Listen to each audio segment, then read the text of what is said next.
How do? I went shopping the other day and walked past something that I've walked past 1,000 times and went, hang on a minute, bag of firewood. I thought, what kind of firewood is it? So I had a look around. This is birch hardwood. Okay, so a big bag of birch hardwood for under £2. I thought, that can't be right. There's got to be something we can do with that. Okay, so let's open this up. Oh, fairly decent sized chunks. So it's this kind of stuff. There's a few smaller bits in. There's some bits with some bark still on. That might be usable as a decorative thing. But the vast majority is this kind of stuff. All of a similar size as we would have expected. So yes, quite a lot of cracks and fissures in there. We could fill that with a glue or a resin, but it's quite attractive. Now, what can we make with that? I've got just the idea. A set of drawers. Now this is to go onto a desk as a small independent unit. Originally I was planning to do this in end grain, to see the end grain to mimic all of the worn stone walls. This was from an inspiration on holiday video. Click the card in the top corner if you want to see that. But I do think this new wood would be absolutely perfect. Okay, so I want to build two sides first, which means I'm going to be stacking these on top of each other. Well, that way around. Slightly triangular pieces, so we've got this in and out feel to it. Okay, so it's going to look something like that. Now, I'm going to be sanding these smooth, not completely flat. I want to keep a lot of the texture, but obviously I don't want people getting splinters from it. So that's going to be sanded smooth. What I will do is flatten the back, probably just using a plane. I want to flatten the back so that these sit completely flush with that, because that's going to be the inside of the unit where the drawer will run alongside. It will also then need a little bit flattening off top and bottom so that these can stack nice and neatly and be glued together. What else do we need? Right, okay. So I'm going to try and find some more pieces like this one. Now you can see there, yeah, that's quite open. I'm going to put some glue in there because I want to keep that. That's a nice looking piece. And the way that that flares out there, I'm thinking that is a drawer handle. If that can just stand a little bit proud of other items, that will work as a really nice handle to pull the drawers in and out. Trusty plane. Let's see, does this stuff plane nice and flat? Let's see if we can hold it in there. It might not because it's such a funny shape. Let's just see. It doesn't help that it's wonky.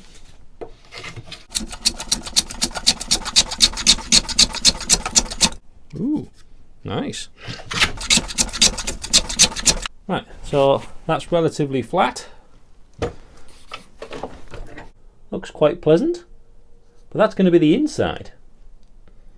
Right, that's 3 of them that just took a little bit of flattening off on the bottom to get that to run quite nicely there. This one, it wants to naturally sit like that, but I don't like the look of that. I want it to be a little bit more like this. So instead of just using a plane, what I think I'm going to do is I want it at that kind of angle, and I'm going to chop off like that, and I'm going to use the bandsaw for that one. Because they're going to go that way on, I now need a flat edge on that side and that side so that these can all be connected and stacked up, and they'll glue nicely.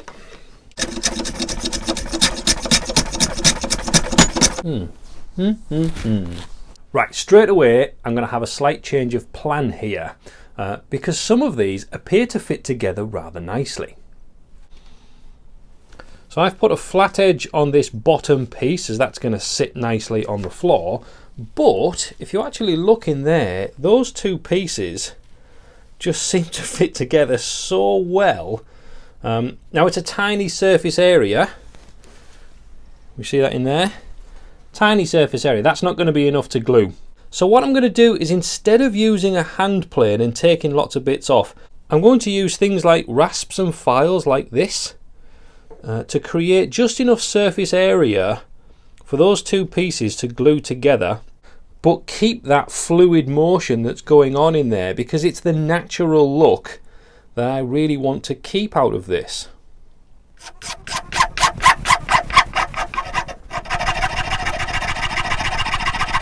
Let's just pour a little bit of super glue all the way along that crack. I'll just stop it from doing anything silly.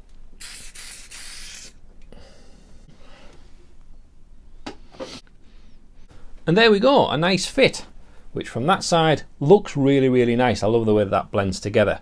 Now, that's going to be quite time consuming. It works, but there's got to be a better way, and I think I might have figured one out. And it uses the bandsaw. Okay, so we've got this perfect joint on this bottom section. We now need to put this next one on, which has a slightly bigger gap in the middle. Right, so I've knocked off some corners on this, got it to roughly do that. Nothing too precise though. There's great big gaps I can see through right the way through there. So this is how I'm going to get these as a nice snug fit without taking ages with those rasps and files, trying and erroring all the way through. Let me come to the bandsaw and let me show you. So my theory is, if I keep running this through the bandsaw, it's going to cut both sides at the same time. Where there's a gap, we'll just run through. And I can create curves with this as well. It means I don't have to go in a perfect straight line. Let's see if it works.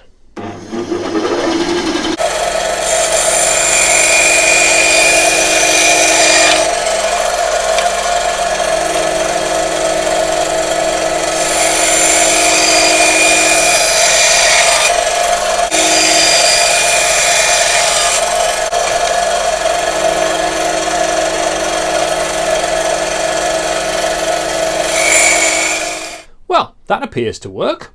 So now we just need to glue all of these pieces together.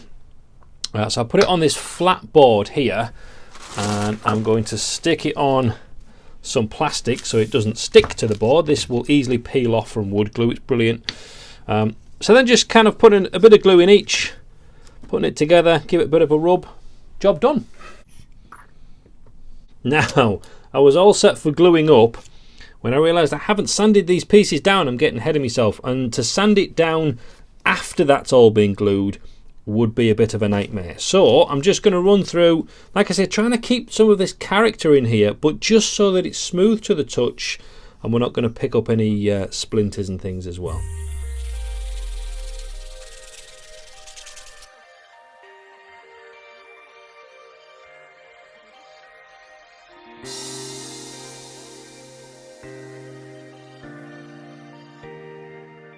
So I can now just leave that to set and then go make the second side. Well, that's each side done. Now I'm going to do pretty much the same thing again to make a back piece, but I do want it double the width like that. So what I'll do is I'll lay it in like bricks. So this one will go through the middle, then the next layer will go through again. So it kind of staggers things and makes them nice and strong. But basically exactly the same process. Now, quite a few of these pieces are just a bit too big and square. So grab an axe, split them, or a chisel, or whatever you need.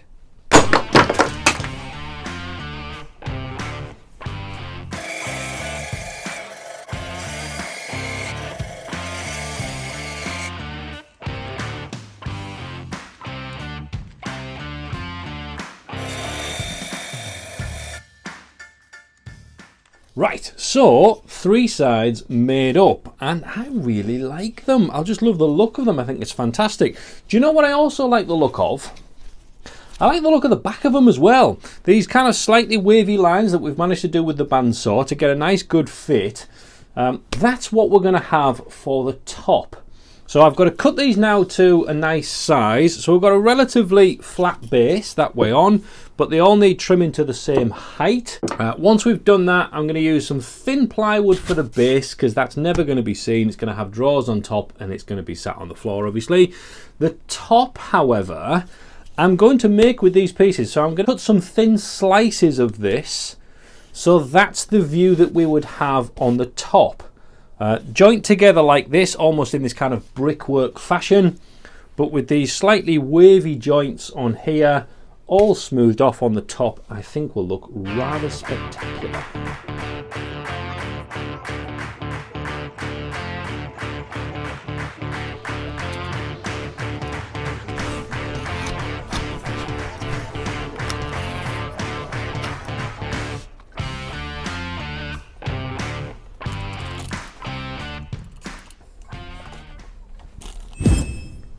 Now, if you like figuring stuff out for yourself, just like this one, you need to get a copy of my book, Be a Self-Taught Woodworker. There's some hints and tips on here on practices to help us understand what's going on with our joinery, with our woodworking stuff, which helps us to develop and twist and adapt everything that we already know into something else. So we learn and we learn and we learn with each new project. Grab a copy of this. It's exclusively on Amazon. I'll leave some links in the description. But also you could just search Be a Self-Taught Woodworker in your Amazon search bar.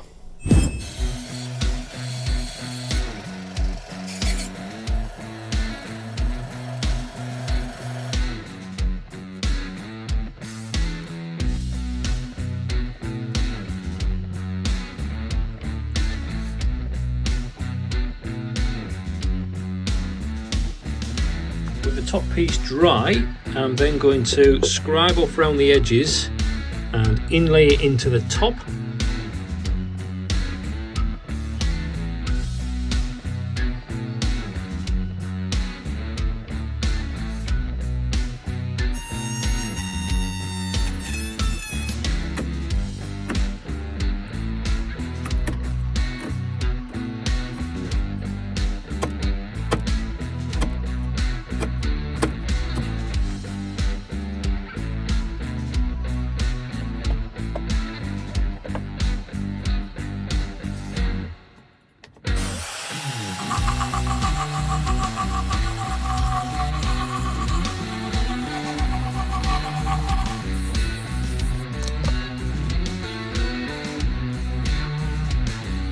So what I've done is use the finger sander, that's that one, to kind of blend the edges of each of those pieces together. So you can see along here we've got these dips and troughs that work well, and I think it's lovely. And then I've gone over it with an orbital sander just to smooth it all off. You can see there's other parts here where it just needs to go over a little bit more, but that's pretty much what we're looking at, is that kind of texture, smooth to the touch but undulating. So the last bit is to put the drawers in. Now all I'm going to do is build a very simple box out of some plywood, just like these. So these are, again, just glued together. There's a base in there, two of them separately so that they slide nice fit in there. And all I'm going to do is put a front on, which I've done here. So this, I've just made this exactly the same way that I've done the sides. So these are just glued together with a flat back for now. And I'm going to stick that to the front of one of those drawers, and you can see this poking out section will be the handle that will pull things out. So we need to do that one, and then we're almost there. And then we're almost ready for a coat of finish. And with the drawers in place, that looks really nice. So we've got this crazy high section at the front. I can't keep like that because that's just going to catch and probably do something silly, isn't it? So I think we'll lower this off to match the rest of this outside, so it'll look like the top's even inlaid into the doors when it's all shut.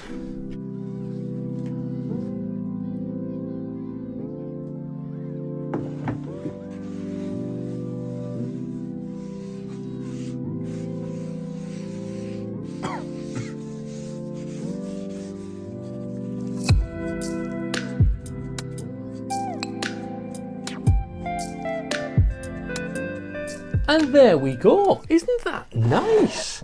So from scrap firewood bag of £2, we create something like this. The reason I wanted to do this is really just to show it doesn't matter what you've got. You can go and make something. Get in your shed, make something lovely. That could be a perfect gift for someone, couldn't it? use the influences from the wood that you have. So here I had lots of triangular pieces, lots of angles all over the place, which just came through for this design. Now, if you like this project, definitely check out this video because I think you'll love it. And until next time, go and sharpen your tools, and I'll see you soon. God bless.